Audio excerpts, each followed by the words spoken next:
Physiotherapist is nothing strange in this world. However, the word healer itself is a huge one to throw. Eman Yazid, an entrepreneur who runs a studio that provides more than just physiotherapy. On this episode, Eman gave us a little bit of context on what are the core values he believes in as a healer, and how his job is more than just massaging and consultations. Hi, this is Bryler, and welcome to another episode of Cultivating the Masses. This podcast is a collaboration between CultureTalent and Renegade Radio. Now let's get to it.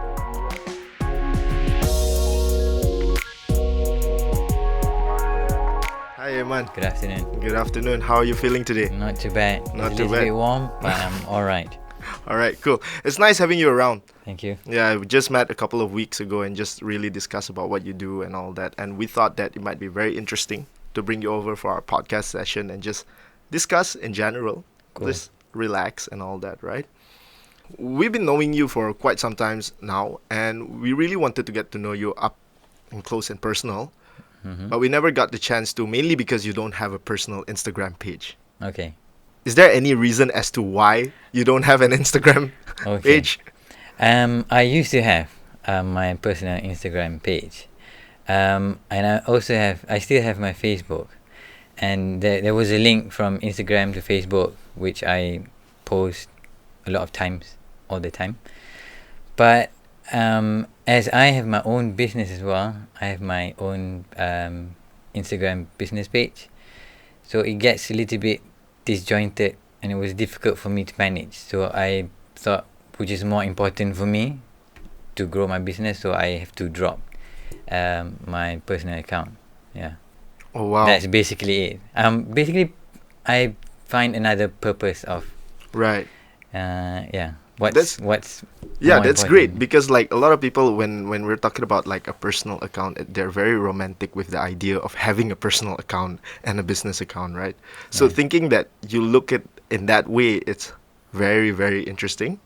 Yeah, it means like you're not very romantic with this identity in some sort of way. Maybe. Yeah. Right. Moving on, is there a particular reason why you call yourself a healer and not a physiotherapist? This is very interesting. I really want to hear about this one. Physiotherapy sound cold. Okay. Healer is cool. Basically, physiotherapists. No, okay. I jump straight away to healing. Mm-hmm. A healer is very holistic.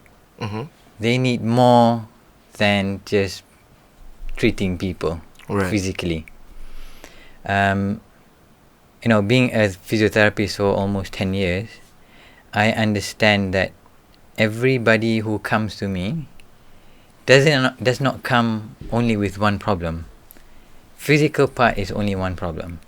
And then they have another problem, psychological, emotional, mental, and their own energy. So I noticed that, I cannot just be a physiotherapist. I must be better than that.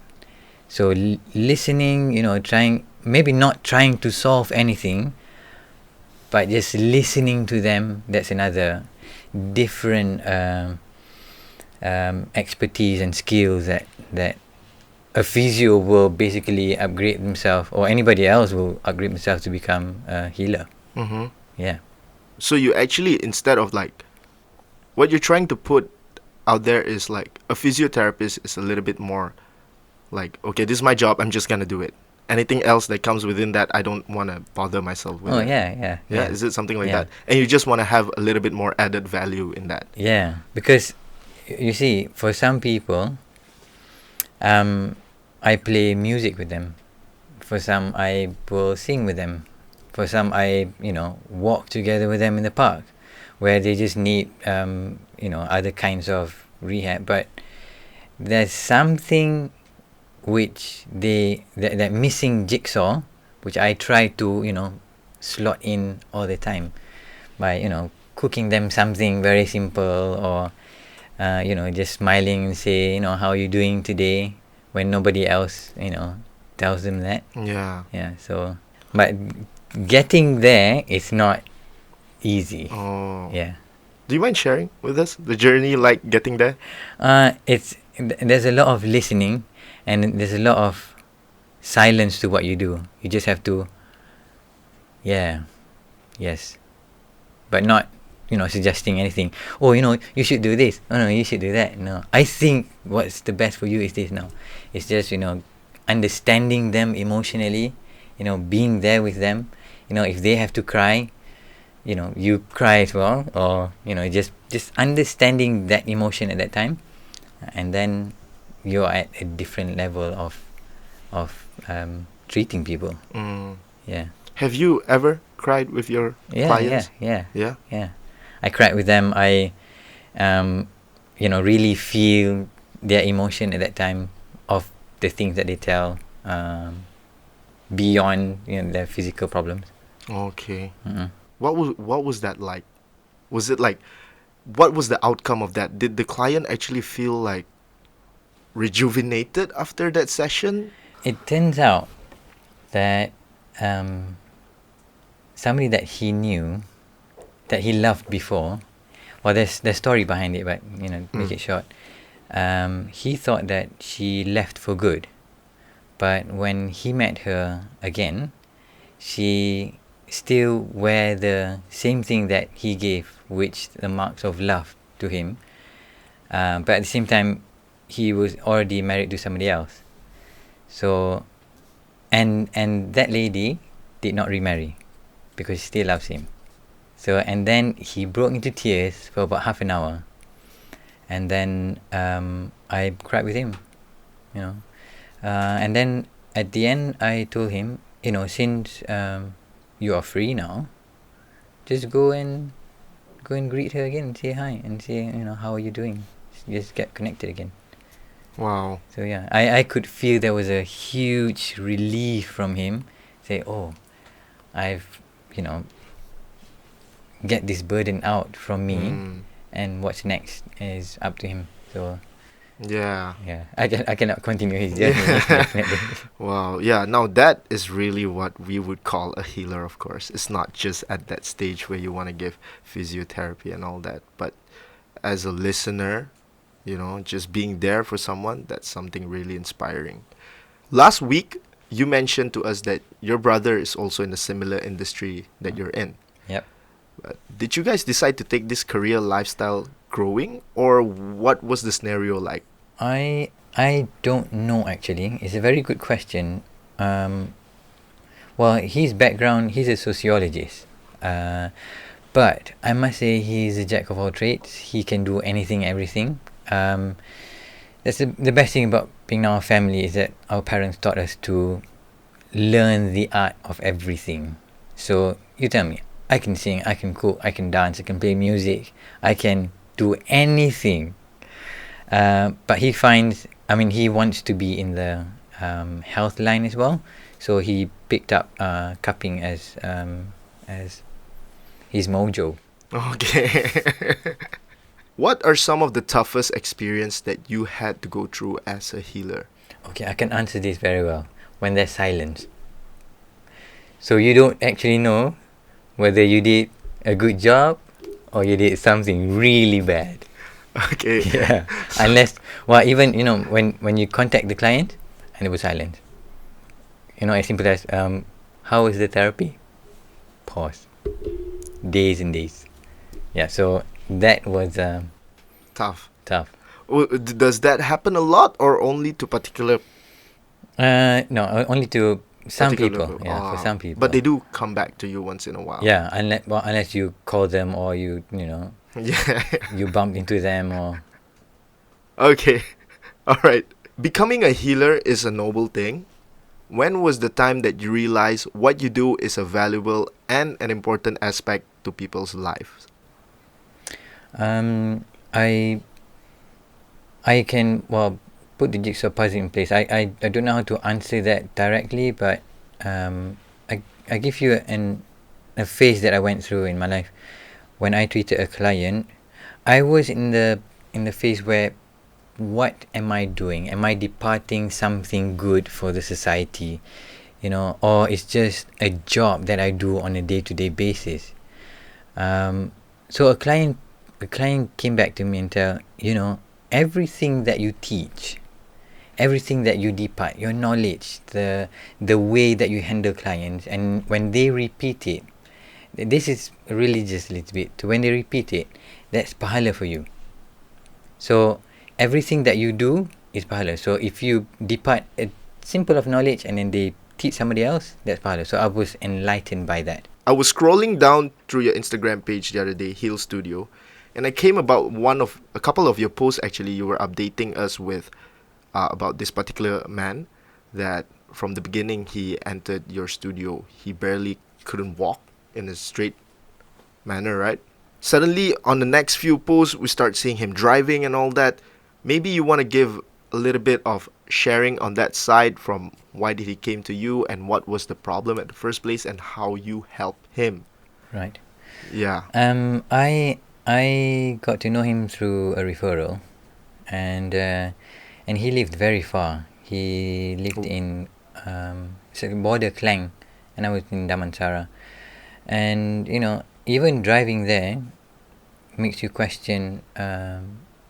Seeing him for the first time, you sort of question how far can he go, because he has a condition where it's 50-50. But what is that condition called? It's called GBS, Guillain-Barré syndrome.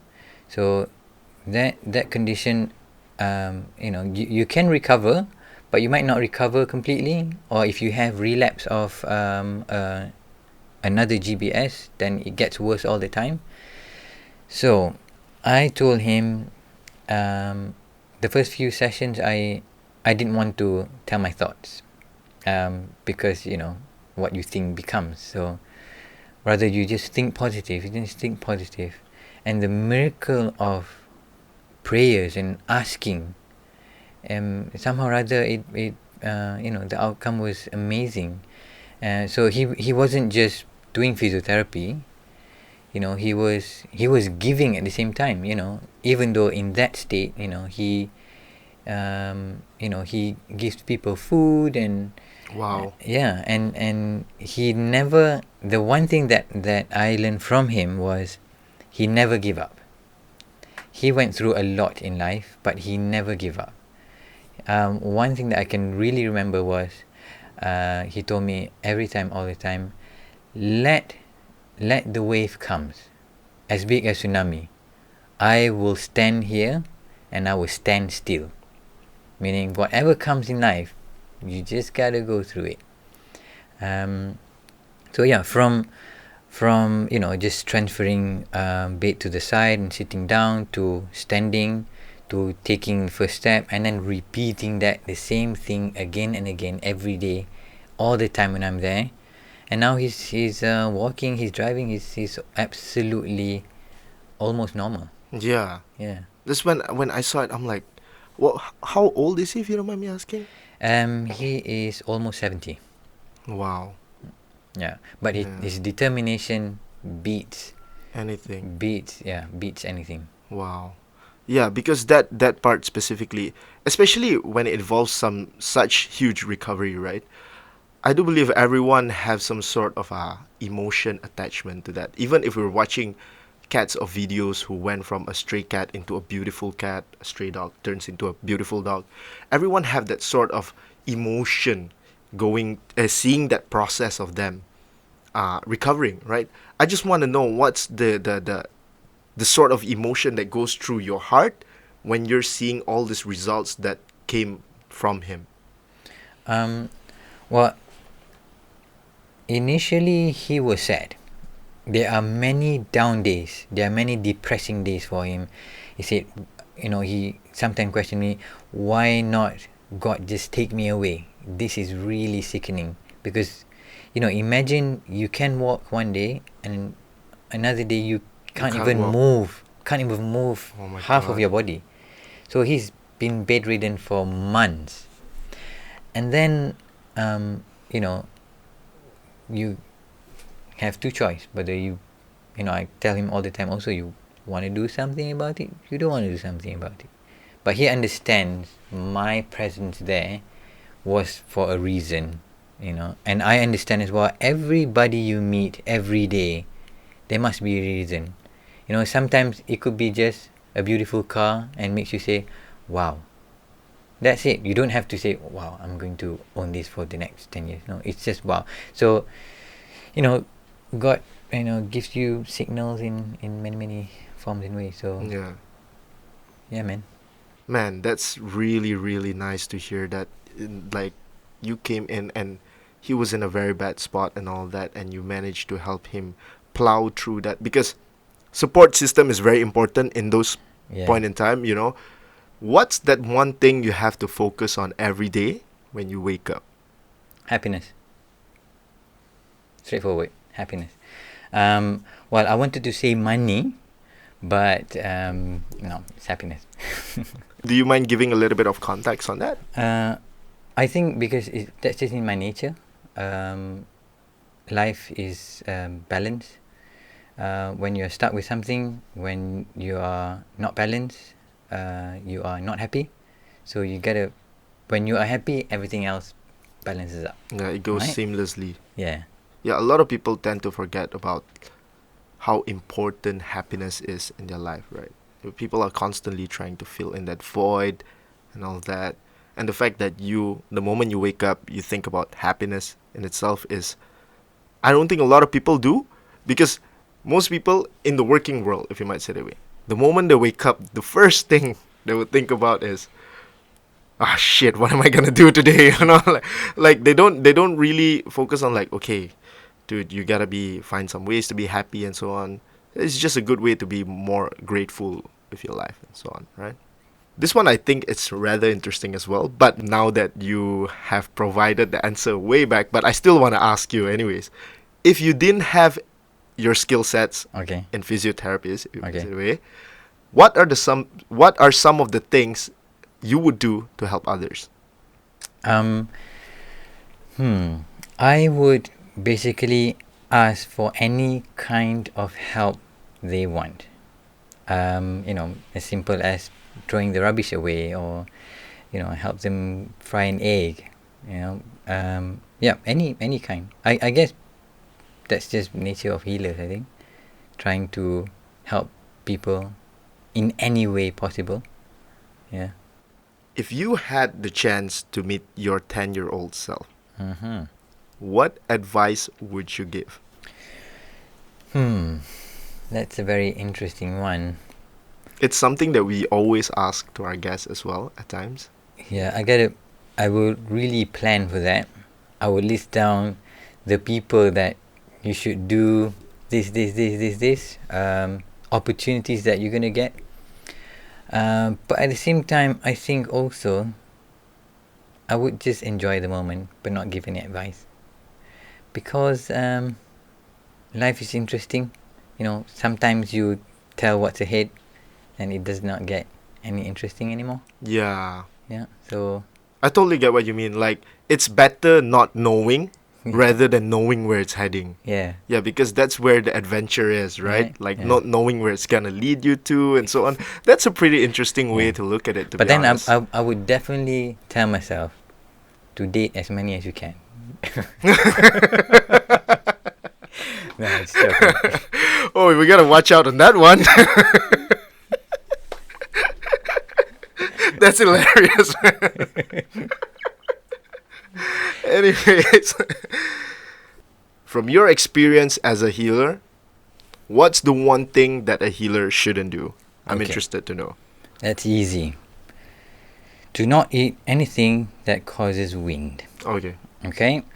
I give you my example. My little funny story.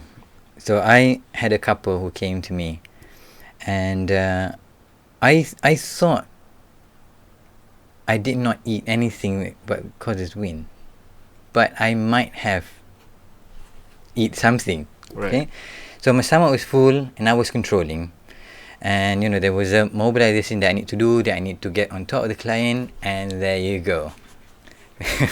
One of the couple was sitting behind me, and her treatment was done. Yeah. So you let go all of the gas that was inside.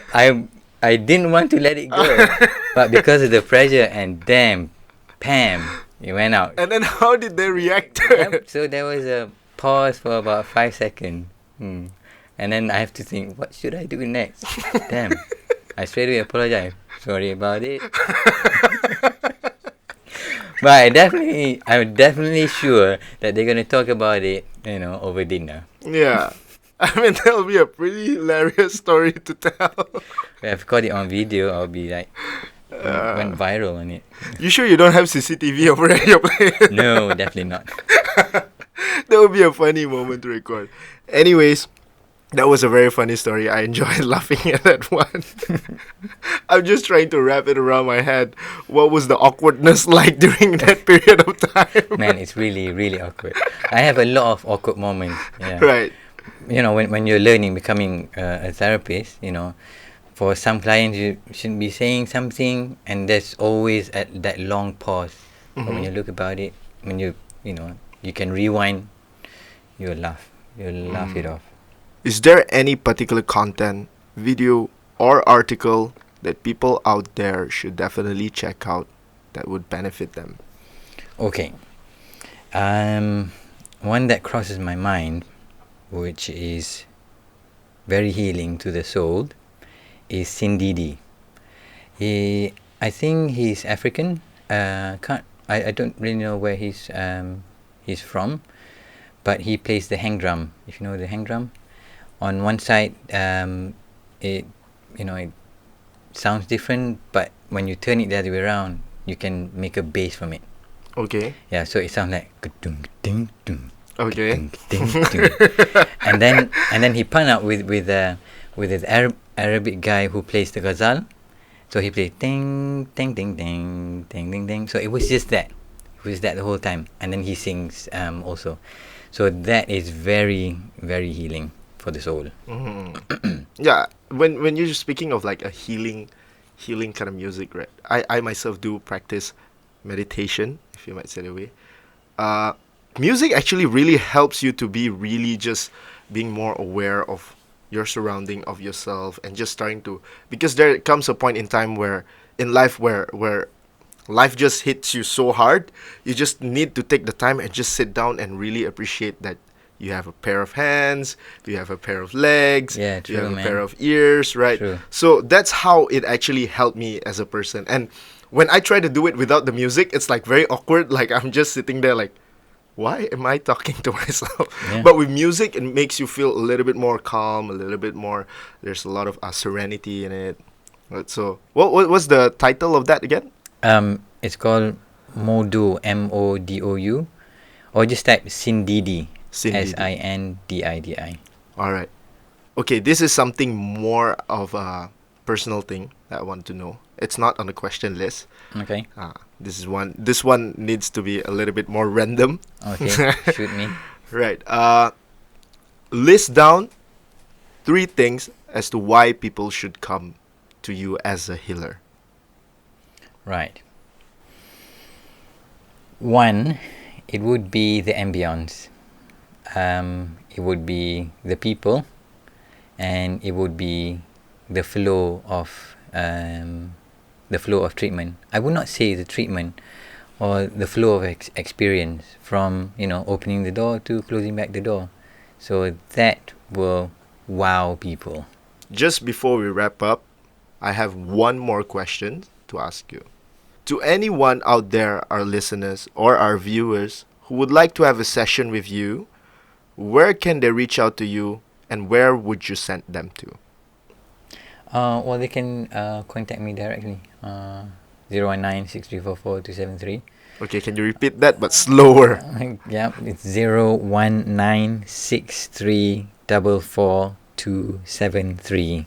Okay. Or they can just go on Hugh Studio, FB or IG and contact me from there. That's that, everyone. I think you guys should definitely reach out to Eman, mainly because he has such a great personality. I mean, it's my first time just really sitting down, hanging out with him, and I'm basically having so much fun. Off the mic, we were discussing a lot about how an insect invades his room and all that. But it was pretty hilarious. He's such a, I would say, he has a very calm vibe with him and a very peaceful tone, specifically. So if you guys want to check him out, you can definitely go to Heal Studio Yep. over at Instagram. And your Facebook page, is it a personal page or? I have my personal page and also Heal Studio. Yep. All right. That's that. Thank you very much. Eman Yazid most definitely understand the human nature of why it is important for everyone to always recover from their own struggles. Everyone has their own struggles, and I hope you gain tons of value from this podcast. If you like this show, it will help us a lot if you share it with your friends and close ones. A big thank you to Eman for spending some quality time with us. This was a collaboration between CultureTalent and Renegade Radio. You can find us on Spotify and wherever you get your podcast from. Thank you for tuning in, and we'll see you on the next one.